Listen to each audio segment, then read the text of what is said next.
We got a QT-40. This is a newer machine. This is a fusion control. Works great. Run some heavy equipment, heavy stuff on it. Actually have it set up with an 18-inch. What was this? Air chuck. Air chuck. I forgot the brand. It's Snook. Shunk. Yeah, Shunk. That's right. All right, let's do some indexing.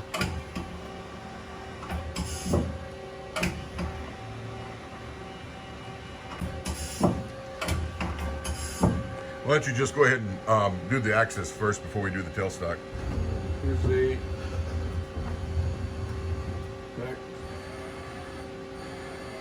All right. Now let's run the tailstock forward.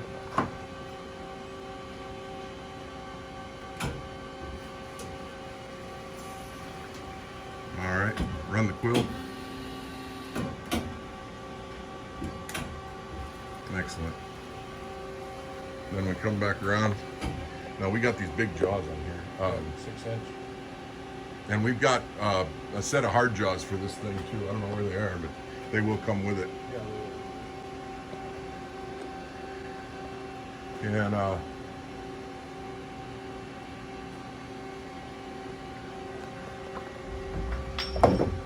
yeah, we got a set of hard jaws for this 18-inch chuck. And this machine also comes equipped with a spindle cooler on it, extra spindle cooler because of some of the heavy work you might run on it. Let's go ahead and run the spindle.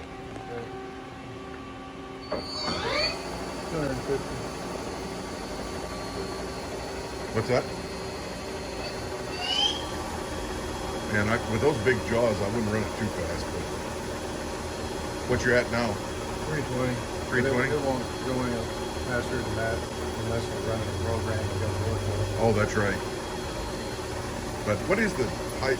I don't remember what the highest speed on this thing is. Not that you'd want to use it that fast anyway. But I think it'll do 2,000. and it's equipped with tool eye. It works well. Excellent.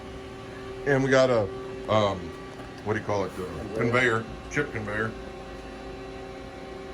It's on a timer. Oh, it's on a timer, but it does work well. Yeah, it'll come on here in just a minute. Yeah. I forgot that delay timer on that thing. Anything else you want to show on the screen? I don't think so. It's a good solid machine. Oh, and it's got thread compensation. It's got a It's also got high pressure coolant on it.